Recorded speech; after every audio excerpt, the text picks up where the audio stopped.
Welcome to an all-new episode of Get Lit with Lianna, the podcast. Join me as I sit down with a new guest author in each episode to discuss their books, careers, and everything in between.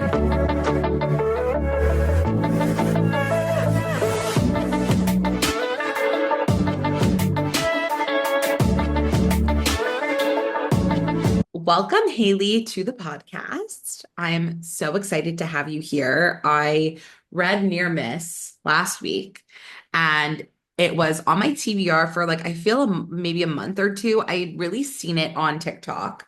So I kind of wanted to start this conversation off by asking how this whole thing came to be, because I know this is not your first novel, but this is definitely the first time I ever was introduced to you or your writing. And I feel like it's because of the love and support this book has received on social media. So tell me a little bit about how this whole the book came to be. I have it right here. I'm obsessed. Yeah, thank you. First of all, thank you so much for having me. Super Okay. excited to chat. And, I said it right before we started recording, but every time I see the cover, shout out Summer Grove, you are a superstar. Honestly, the power of social media, the power of character art of these people, why are these illustrated people so fine? I have I'll no show it idea how again she did that. to I everyone have no idea. watching. Just beautiful. Gorgeous. And honestly, I always credit it to the cover because super, just how social media goes, super, super lucky. I had a TikTok go super viral the day before Pub Day. And it just was it was a clip I had used of just the cover character art, and it was a super simple, the grumpy black cat surgeon who blah blah blah, the tortured golden retriever football star who blah blah blah, and it just kind of took off from there. It was honestly pretty crazy.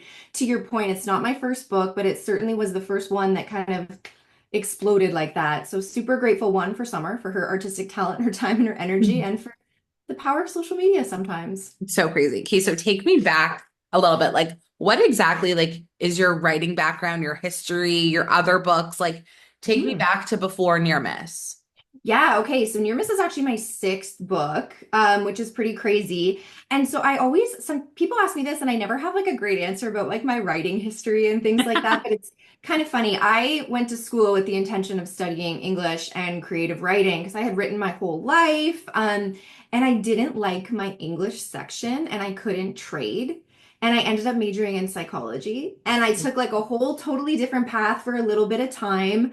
I still wrote, sometimes just for fun, kind of on my computer. I had this really old MacBook that died and I lost three stories with it, but that's okay. And then honestly, 2020, Mm. COVID, sitting on my couch, and I just was I should really, just do something. And I flipped open my computer and started writing again. And it had been, a little bit of time since I had been away from it, and I kind of just got back into it. And I was never sure what I was going to do with any of it. It was really a lot of it was for fun and things like that. And I never had intended to query or do anything like that, and had kind of sort of stumbled upon the indie world a couple years after I had sort of just again started writing for fun for me again, and just thought, hey, this is something that I could do. And so that's kind of how it came to be in that regard. So tell me all about the indie publishing process. So specific to Near Miss, what exactly happened, timeline wise and process Mhm. wise, from I guess you outlining, if you're someone who outlines, I'm not sure, Yeah. from that until I guess it being available to order online or to download, what was that whole trajectory like? Yeah, and so Near Miss is a bit of a special case because I literally wrote that book in 2.5 months, which is crazy. That's very quick. It Oh my God. absolutely poured out of me, which is not always ideal. It can take it can take however long to draft a book, but that one just was stuck in my head. And it poured out of me super, super quick. So there are a million different ways to indie publish or to self-publish or anything like that. So what I say is definitely not, the trajectory or the way it's going to work for for everyone, but it was actually a little bit serendipitous, honestly, because I had gotten this idea for this book, and I was I feel like this would be a really good standalone to follow up my last one, which is similar vein to Near Miss. That one's called Life in November. I would say it's a little bit more emo, a little bit more emotional, which Near Miss is emotional enough, but Life in November is definitely, it would almost border women's fiction or literary fiction with a bit of Okay. romance in it, I think, whereas Near Miss is a little bit more of a traditional contemporary romance. But I had gotten this idea and I was like, you know what? I had never done an illustrated cover before. And they're super popular, obviously, in contemporary. And I found Summer, the cover artist who did it, and she happened to have availability for September. This was like in August when Wow. these kind of ideas were starting to come into my brain. And I was like, okay, let's do it. And I was looking to work with a new editor at the time, and a friend recommended someone who happened to have availability in December. And I was like, wait, it's about a football player. I can get this out, around like a little bit before Super Bowl, good marketing. And it all kind of just fell into place. And the book honestly just it was one of those like fairy dust magic things just like poured out of me. I got up every morning, sat in my office and wrote before work and just would have, so many words come out and it just really kind of snowballed. So it was definitely not the typical process because everything sort of just fell into place and I still had enough time to do a bit of a larger arc campaign than usual, which is, your advanced reader copies. And so it just kind of was all very serendipitous with this one. So crazy. So this book obviously is set in Toronto. And we were Yes. talking about that before we started recording, how we both live in Toronto, but we're both not from Toronto. So I'd Yes. love to know just in general, like why choose Toronto to set this book and also just in general, like the inspiration behind this story, where this whole thing came to. I know you said it just literally poured out of you and it happened really quickly, but I'd love to hear a little bit about like the genesis of the story and its setting. Yeah, so I mean, being from Toronto, this will make you laugh. I came up with a very, very loose idea for the concept of this book. Like, the notes app on my iPhone is like a black hole. Like, it is just random things that make absolutely no sense. I was quite literally driving by the IKEA in North York. I just distinctly remember where I was, and like, I wasn't driving. Nobody worry. I Yeah, wasn't yeah. texting my phone while I was driving on the 401. But I was like, oh, what would be such a good idea for a book? I'm a big football fan, so there's that. So that kind of lives in my brain. But originally, I was like, oh, he's a wide receiver who misses like the most important catch of the year. And then, he goes to a hospital and she's a pediatric oncologist, which, if you've read the book, that's actually not her job. That's his brother's job. That's his kind of specialty of medicine. And so I had this very loose idea in my head that I was like, oh, that would be really fun. And, she's super grumpy and he meets her when he's like trying to do some PR. And I was just like percolating on that for a long time.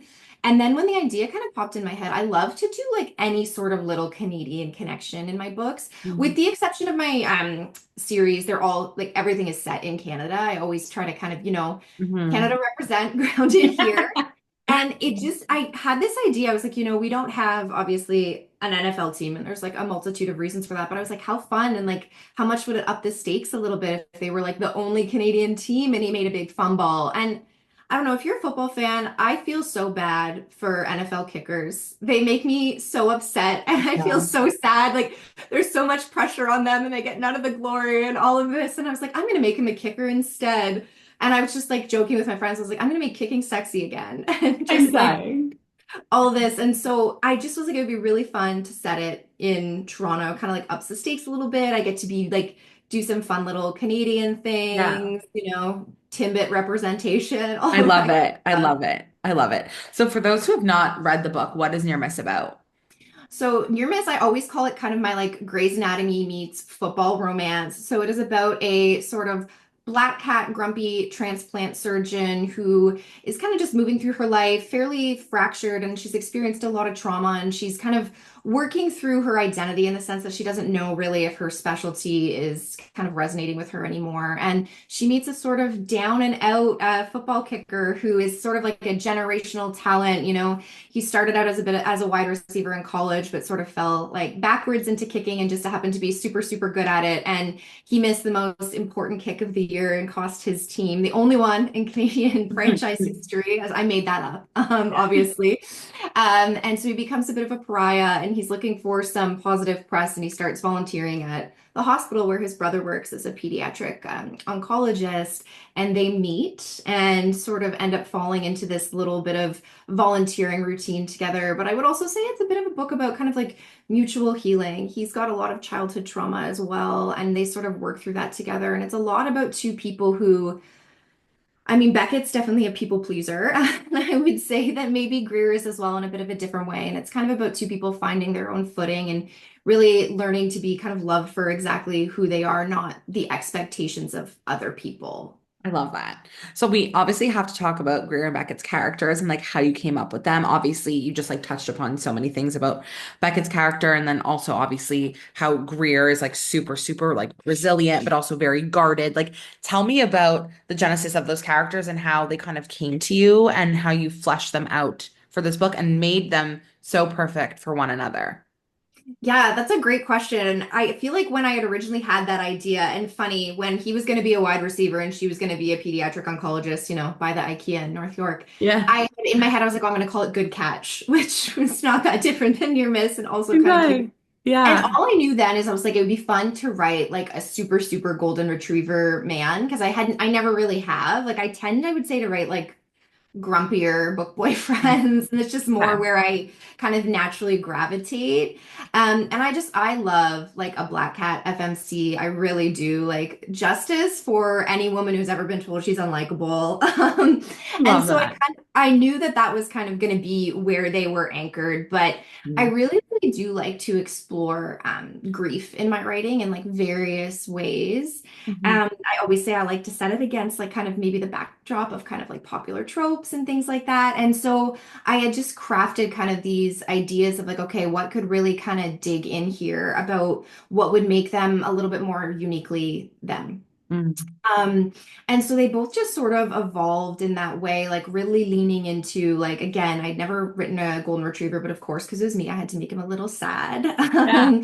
And I had to make her a little bit more complicated. And so I mean, I always do this. I said this in my author's note and in my acknowledgments and things like this. I always put like little pieces of me that I kind of like exploring, or even things about myself that maybe I'm insecure about or don't like, and I put them into my characters because one of my favorite things is like if someone tells me that they felt seen by a character, like that's all I ever want, I love right? And that. Yeah. so that's kind of where it came from. I was taking some of these little bits of me and putting them in and sort of just blowing them up and magnifying them. Mhm. And then, they just really sometimes the characters just run away with you. And I think these two kind of just sort of did. Like they really evolved as I was writing. Their banter really evolved, all of that. So there wasn't even necessarily an intention to have them. So I think they have a really playful relationship too, with, in some ways I've had a couple friends be like, that book is so serious, but also so unserious at the same time with, the way they interact with each other. And Yeah. I definitely didn't intend for that. It sort of just kind of came out as I was writing. It's incredible. And their chemistry is like seriously like off the page, like incredible. I mean, I was reading it. I know I told you this when we were DMing, but I literally read the entire book in one sitting in one night. I was up until like 1:30 a.m. reading. I could not put it down. And I just the entire time I was like kicking my feet unwell, like crying. I'm like, this is just the way their chemistry was written and like their banter. It was just so, so, so well executed. So what's that like to write and kind of create this chemistry that's just like palpable? Like, everyone could feel it. Like it's undeniable almost. Yeah, thank you very much. That's a very, like, very nice compliment, and no bigger compliment than someone saying they read your book in one sitting. Um, and you know what was just like, they were so much fun to write. And I think that was part of what made it really lent to the fact that their chemistry does leap off the page. At least I think, and other people have told me that as well.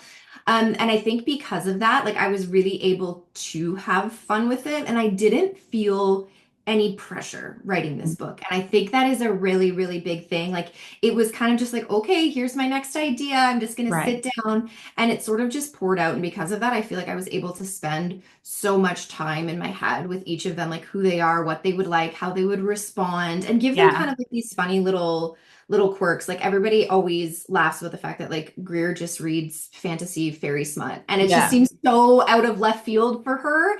And it was just fun to give them kind of some of these like little idiosyncrasies that they could play off of with each other. And again, I think a big part of that was like I felt no pressure writing it. The act of, you cannot say that for every book by any means, but the act of writing it was so fun. And I do feel like that really shows in just how they kind of came to be Hmm. and interact with each other. Hmm.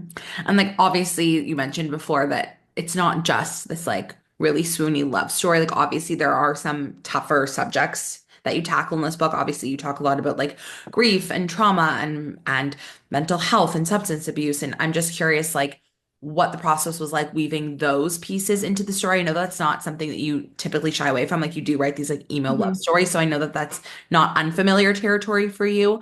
But what was it like to kind of add that into the story and then also find the balance? I think like what you just said, it's the balance. Originally, I had a lot darker of a storyline actually planned for Greer, Okay. in terms of just what happened with, I mean, a little bit. Can I give a spoiler? Is it okay? Sure. Sure. Spoiler alert. Spoiler alert. Obviously, yeah, you find out that she was in a car accident, and that kind of resulted in changing like a little bit of her trajectory with her father and her sister. And I actually originally did not have anybody like everybody surviving that car accident. And originally, I was going to have her mom is not present in their lives for a multitude of reasons that are like just, kind of loosely touched on in the book and sort of just one of those things that it's just something sometimes that happens in people's lives. There was originally like a lot of a darker storyline, but it really like the way their banter evolved, I was like, oh, this doesn't actually quite fit with them. And so I think what you just said, like this one was a little bit more of a balancing act Hmm. because as much as it's very much in me to go like very, very emo, I've had like a lot of readers tell me they're like, "Oh, you're like a rom-com author." Like that's kind of like what they've Fine. done, which I love. Yeah. But really, this one was really about striking a balance and having that be true to who they were and how each of them, I think, would handle their respective kind of trauma and grief, And I think, you have Beckett, who's just this sort of like, again, like he's so fun and playful, but he's secretly so sad. And what does that look Mhm. like? And so this one really was about kind of like striking a balance because I do have a tendency to go like woof way in the other direction. And I'm glad Right. I didn't with this one because I do feel like it ended up being like a really good kind of mix of again, like you said, the swoony love, the feet kicking, the giggling, but also just touching on and showing how we can sort of live through some of these things, but still find that, For sure. For sure. And I feel like that that's, you're worthy. yeah, and I feel like that's like truly like one of the biggest messages of this book. But Yeah. now looking back that you've obviously completed the book has been out there, people have been reading it and loving it. Like in hindsight now, like what is a scene that maybe you weren't 100% sure of that now you're like, okay, no, it hits. I'm so happy I kept it. Ooh, good question. Okay, so there's probably two in there that I think about. One is the closet scene that I was Best. like, it's either gonna work for people or it's not. No, it was I amazing. I really liked it, and I personally felt that it was like, a way to explore a moment of caretaking that's a little bit different. Yeah. And so I loved it. I was a bit nervous about that one because I was like, I feel like this could go one of two ways. And like again, for the most part, people have Yes. drastically loved it. There's a scene that I moved around like a bazillion times, and I wasn't sure was gonna end up staying in the book. And it's this scene kind of in the middle. I actually think it's chapter 24. And the reason I know that is because it moved around a So bazillion. much. And it's after Greer and Beckett have kind of started seeing one another, and it's just this sort of scene where it probably doesn't advance the plot much, quite frankly. But where she's at his house, she kind of shows up at his house after one of her shifts. He's in the shower, and they just sort of have this like really playful interaction, and it just kind of shows a reader, at least to me, a little bit about what's actually going on in their relationship and see them like it doesn't serve the plot. It probably could Mhm. have been cut in that regard, but I feel like I am happy I kept it in because whether people feel like it should be there or not, I do really think it just gives a little bit of a glimpse into who they are. Yeah. And that's just such a great question in general because I think we often, at least me, I look back a lot. I'm like, oh, should I have done that differently? Or oh, this really Yeah. hit, or oh, that didn't actually work the way I wanted it to when people actually consumed it. Yeah. Yeah, for sure. And then I guess similarly, like, is there a scene that now you're looking back on that was really, really hard for you to write, or like you felt like you were really working at it for a long time and having to rework it until it fit for you? Like, is there something that was really Yes. challenging? Okay. So there's one part of the book, and I mean, again, I was very lucky with this book because, like I said, I feel like it flowed out so organically. And Hmm. it's towards the end, and I actually rewrote it a couple times. And it's after, again, spoiler alert, after all of the things are leaked in the media, after Greer is Hmm. rude to that reporter and stands up for Beckett the way he deserves to be stood up for. And there's a scene where she's with her sister and her two best friends, kind of like back and forth in her house, kind of deciding what to do next because, she's realized she's in love with him, but it Right. was at the cost kind of her secrets being exposed.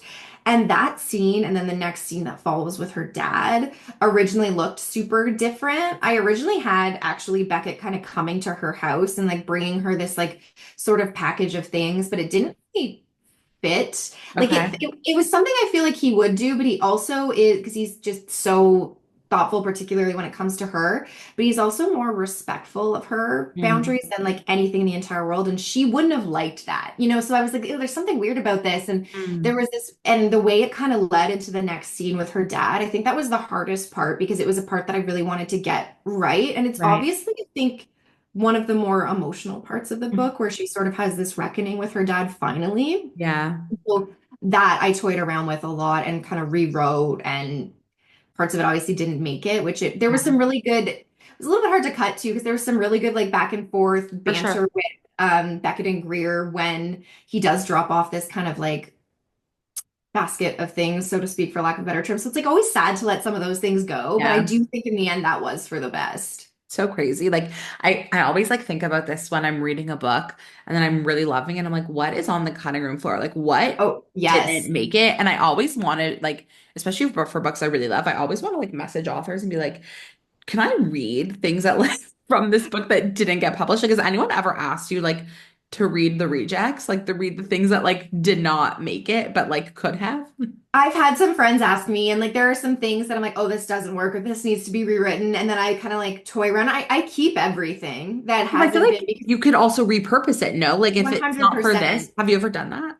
I have, Okay. or things that are supposed to be in one, like one part of the book that then get Mm. like totally repurposed for later, or like, hey, this actually gives me a really good idea for another book. Mm. So a lot of things like that, I definitely keep. I So keep fun. everything in like a master. I actually am looking at it right now. It's on my desktop and it says near miss scenes, and it's all things that like may or may not have made it, or things that were super, super modified in edits. But it's such a funny thing that you say that because like I know my other author friends too. They're like, no, I keep everything for that exact reason because one, it's fun to go back and look at, like Yeah. whether it's for your own like your own improvement of your own craft or to be like, oh God, I'm so glad I didn't put that in the book at the end. So crazy. So when you wrote this book, were you writing it in chronological order or were you kind of like Mr. Potato Heading it and like taking it apart and putting it back together in different orders? So funny you asked that because this is the first book that I have ever written solely in chronological order. Wow. I never write in chronological order. Okay. Just because I very much am like what comes to me, and like sometimes I'll write a chunk in chronological order, and then be like, no, this scene's eating at my head. I need to skip ahead and do that. Or if I'm struggling, I skip ahead and write something that, I'm just like, oh, this is kind of in here. I'm gonna go ahead and write that, and I'll like, piece it in together later. Actually, that's a lie. There's one scene I wrote before anything else, but it's the only scene in the book that I didn't write in order, and it was the closet scene. Okay. Um, that came into my head, and so I wrote that separately. But other than that, I knew exactly where it was gonna go, and Hmm. so it was just like slotting it in. But other than that, that is like the only book that I've ever written in chronological order. And I love the Mr. Potato Heading It phrase. I'm gonna start using that. I will credit you because I feel like that's what it is like to be a It's so writer. funny. It's like a Picasso painting where it's like It is, and you're like just like, okay, how does this all fit? yeah, it's that's so fun. So, in terms of like what you're working on next, I obviously want to know what you're working on, but have you ever considered going the traditional publishing route for any of your books? Is that anything like have you been approached to do that? I don't even really know how it totally works in when you're an indie author and then you kind of pivot to that, but is that something you're even thinking about? I know some people are like, hell no, I love having all the control and doing it on my own time, and some people are like, I'd be open to it. So I'm just curious if that's something you've ever thought about, talked about, willing to share. You can tell me to be quiet and it's private info, like whatever No, you want. absolutely. Happy to share. And again, I think you like really, really summarized it well. There's such a beauty of being in the indie space that like for some people it's like all the creative control. They can write on their own time. They can rapid release if they want. They can really write to market if that's something they want to do, or they can just really write like the story that's in their heart. So I do think it's a beautiful space to be. It's definitely something that I would consider for sure if it was the right project. And something that I definitely feel like hopefully will be in my future, at least for a couple things. Mhm. There's some exciting stuff with Near Miss that I can share for sure. So Yeah, one, it has been picked up for audio, so that will be coming out, which is really exciting. that's amazing. How does And it that work, if you don't mind me asking? Like it's a yeah. publishing deal, Yeah, but so okay. again, this can work a couple different ways. Like if you get so perhaps a lot of traditional publishing houses now also do audio as well. They have their own in-house Right. audio publishing companies, or they kind of contract it out separately. But there are like several existing kind of leading audiobook publishing houses. So Okay. you've got like Podium and Tantor and all of these things, Simon Maverick, that will kind of independently produce audiobooks. So it's kind of like sort of like almost like a hybrid deal in the sense that Right. like selling your audio rights in the same way you sell your print rights. Okay. So that's super exciting, which I love because I know audio is such a huge way for folks to consume, and it's such a fun way to bring things to life. So For that's super sure. exciting. It will also be having a Spanish translation, which is really, really That's exciting. amazing. With a Spanish publisher for Worldwide Spanish. So that's super exciting for Near Miss. That's And amazing. then my next book is a little up in the air for various reasons. Okay. I'm not sure what route I'm going to go with that one. So I'm currently working on that. I'm looking at my board here, like maybe like 25K to 30K left. So it's Okay. it's it's wrapping up, but to the point that I said like near miss poured out of me, this one is not. It's been a Okay. slog. Not that I don't love it in the same way, but I think there's just a little bit more pressure on it following up a release that which I'm so thankful for did so well and has Yeah. continued to be received in the way that it has. Yeah. It's I feel a little bit of like personal pressure for I this hear one. that. Yeah. Yeah.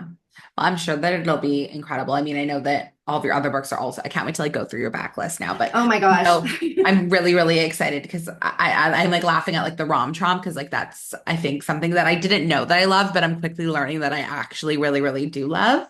So I'm super excited to dive deep, but I loved this book. Thank you so much for taking the time to talk today. I know I said it before, but like I could not put it down and I like screamed at everybody to read it. And now I'm like telling every single person, and I can't wait to like post this in feed and tell everybody about it. I was waiting till I got home till I had a physical, like my physical copy in my hands because I was away when I was reading it. Um, so I could post about it. But yeah, thank you so much. This was like such a treat. Thank you. Thank you so much for taking the time. And thank you so much for telling people. Word of mouth is literally, I feel like people don't really realize that that is like your best marketing tool. You can Yeah. slap your TikToks up there like until you're blue in the face. You can do all these things, but really word of mouth is such a powerful thing to hear from other readers. So I'm always so thankful when people give their energy and their time to sharing my book. So thank Of you. course, of course.